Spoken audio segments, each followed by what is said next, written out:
ও ঠাম্মা, তুমি আমাকে ছেড়ে যেও না। তুমি তো জানো আমি তোমাকে কত ভালোবাসি।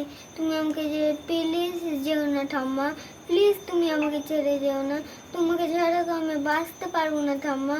ও ঠাম্মা, তুমি আমাকে ছেড়ে প্লিজ যেও না। যার মধ্যে দুটি ছবি ইতিমধ্যে মুক্তি পেয়েছে এবং একটি ছবি মুক্তির অপেক্ষায়। ছোট্ট বয়সে এমনই প্রতিভাধর ছেলের দেখা মিলল মালদায়। নাম ওম পাল, বয়স মাত্র ৮ বছর, বাড়ি মালদা শহরের ২১ নম্বর ওয়ার্ডের সুকান্তপল্লী এলাকায়। বাবা রঞ্জিত পাল একজন সামান্য রাজমিস্ত্রি, মা ময়না পাল একজন সাধারণ গৃহবধূ। এই পরিবারের ছেলে ওম মাত্র ৫ বছর বয়সে প্রথমে রূপলী জগতে পা রাখে। বহরমপুরের এক সিনেমার অডিশনে অংশ নিয়ে পরিচালকদের নজর কাড়ে। তারপর আর পেছনে ফিরে তাকাতে হয়নি তাকে। নিজের অভিনয় প্রতিভার গুণে পরপর ৩টি বাংলা ছবিতে অভিনয় করে, যার মধ্যে দানব এবং বানসারা ইতিমধ্যে ২টি ছবি মুক্তি পেয়েছে এবং আগামী ২৪শে জুলাই মুক্তি পেতে চলেছে আরও একটি ছবি, যার নাম কাতুকুতু বুড়ো। এই ছবিতেও অভিনয় করেছে মালদার খুদে অভিনেতা ওম পাল। আমি মালদায় থাকি, আমার বাড়ি সুকান্তপল্লী। আমি একটা ছোট্ট ডায়লগ বলবো। ঠাম্মা, ও ঠাম্মা, তুমি আমাকে ছেড়ে যেও না। তুমি তো জানো আমি তোমাকে কত ভালোবাসি। তুমি আমাকে যে প্লিজ যেও না ঠাম্মা, প্লিজ তুমি আমাকে ছেড়ে যেও না। তোমাকে ছাড়া তো আমি বাঁচতে পারবো না ঠাম্মা। ও ঠাম্মা, তুমি আমাকে ছেড়ে প্লিজ যেও না। আমি বানসারা মুভির একটা ডায়লগ বলছি। আমার বাবাকে কে মেরেছে? আমার বাবাকে তোমরা কেন মেরেছো? আমার বাবা তোমাদের জন্য কি দোষ করেছিল যে তোমরা আমার বাবাকে মেরেছো? আমার বাবা তোমাদের কি দোষ করেছিল? এখন আমি কাকে বাবা বলে ডাকবো? আমার বাবা বলার মতো তো কেউ নাই, আমি কাকে বাবা বলে ডাকবো? ওমের বাবা রঞ্জিত পাল এবং মা ময়না পাল জানান, ছোট থেকেই ছেলের মধ্যে অভিনয় প্রতিভা রয়েছে, যা পরিচালকদের নজর কেড়েছে।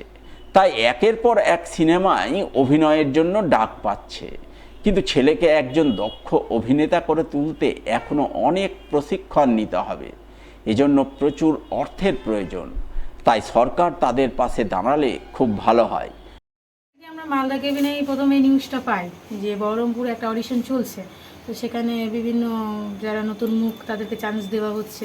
তো সেখানেই যাই, সেখানে গিয়ে প্রথম ছেলের অডিশন ওখানে হয়। তো ওখানে অডিশন হওয়ার পর ওনারা দেখে খুব পছন্দ করে ছেলেকে। তারপরে ওনারা বলেন যে ঠিক আছে, আমাদের প্রথম একটা সিনেমা হবে দানব, আপনি আপনার ছেলেকে ওখানে নিয়ে আসতে পারেন। তখন ওখানে নিয়ে গিয়ে ছেলে প্রথম সিনেমাটা ছেলে দানব হয়। ওখানে ছেলে ছোট একটা সিন করেছিল, কিন্তু ওই সিন করার পর ওখানকার যে আশেপাশে আরও বিভিন্ন ধরনের ডিরেক্টররা ছিল তাকে ওকে খুব পছন্দ করেছিল। সেই সূত্র থেকেই মানে একজনের পর একজনের কল আসা আমাদের কাছে যে আপনার ছেলে এরকম করছে, ভালো লাগছে আপনার ছেলের ওইটা দেখতে, কান্নার রোল বা হাসির রোল যাই করছে মন থেকে করছে। সেখান থেকে বড় একটা চান্স পেলাম বানসারাতে, যেখানে মাসখানিকের শুটিং ছিল, পুরুলিয়ায় শুটিং করতে হয়েছিল। সেইখান থেকে আবার চান্স পেলাম কলকাতার কাতুকুতু বুড়ো। কৌশিক গাঙ্গুলির ছেলে উজান গাঙ্গুলি প্রথম পরিচালকে নিজেই নায়কের ছোটোবেলার সিনে একে নিজে থেকেই পছন্দ করেছিল, ফটোশ্যুট টুট করেছিল। আগামী ২৪ তারিখে SBF হলে ওনার আমার ছেলের সিনেমাটা আসছে, প্রথম কাতুকুতু বুড়োটা। আপনারা সবাই দেখবেন আর আমরাও তো দেখব। আশা করবো সবাই মিলে আমার ছেলেটাকে আপনারা আশীর্বাদ করবেন, ও যাতে দিনে আরও বড় হতে পারে, বড় একটা অভিনেতা হতে পারে আপনাদের সামনে।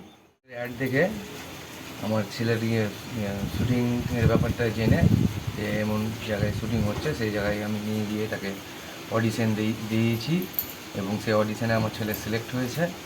এই জন্য মালদা কেবলকে আমি অনেক অনেক ধন্যবাদ জানাচ্ছি এবং সেই সুযোগ পাওয়ার কারণেই আজ আমার ছেলেকে আমি 3টা সিনেমা করাতে পেরেছি। সিনেমার নামগুলো হলো দানব, বানসারা এবং কাতুকুতু বুড়ো। আজ আমি রাজমিস্ত্রি কাজ করে আমার ছেলেকে যথাযথ চেষ্টা করে এই জায়গায় পৌঁছেছি। আমাদের যদি আগামী দিনে সরকার কোনো হেল্প করে তাহলে হয়তো এর চেয়ে বেশি জায়গায়, বেশি দূরে আমি নিয়ে যেতে পারবো আমার ছেলেকে। তাই আমার বিনীত নিবেদন সরকারের কাছে যে আমাদেরকে যাতে একটু সাহায্য করে, যাতে আমি আমার ছেলেটাকে আরও উঁচু জায়গায় নিয়ে যেতে পারি। মালদার ২১ নম্বর ওয়ার্ডের বাসিন্দা খুদে অভিনেতা ওম পালের প্রশংসার কথা শোনা গেল স্থানীয় কাউন্সিলর সুতপা মুখার্জির গলাতেও। তিনি জানালেন ওম পড়াশোনার পাশাপাশি অভিনয়ের কাজ চালিয়ে যাচ্ছে, কিন্তু তাদের পরিবারের আর্থিক অবস্থা অত্যন্ত শোচনীয়। তাই সরকার পরিবারটির পাশে দাঁড়ালে ওম ভবিষ্যতে অনেক দূর এগিয়ে যেতে পারবে, মালদার মুখ উজ্জ্বল করবে। ওর ঠাকুমা হচ্ছে রাধা পাল এবং বাবা ময়না। দীর্ঘদিন ধরেই আমার কাছে আসে ওরা। আর ছেলেটার প্রচণ্ড ট্যালেন্ট, ওমের প্রচণ্ড ট্যালেন্ট। তো ও 5 বছর বয়স থেকে ওই সিনেমা জগতের সাথে যুক্ত এবং ও ট্রেনিংও নেয়। ও পড়াশোনা করে এই ব্যাপারে। তো সিনেমায় চান্স পেয়েছে এবং ওরা খুব দুস্থ পরিবার, খুব গরিব পরিবার।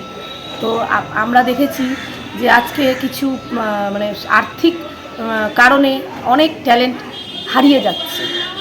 তো আমি আমার ওয়ার্ডের, ও 21 নম্বর ওয়ার্ডের বাসিন্দা ওরা, সেই কারণে আমি চাইবো যে একটু সহযোগিতা, সরকারের সহায়তা যদি পায়, ছেলেটা আজকে ভালো জায়গায় চলে যাবে। সেই জন্য আমি সবার কাছে এবং সরকারের কাছে আবেদন করব, ছেলেটার ভবিষ্যতের জন্য একটু বিবেচনা করা দরকার।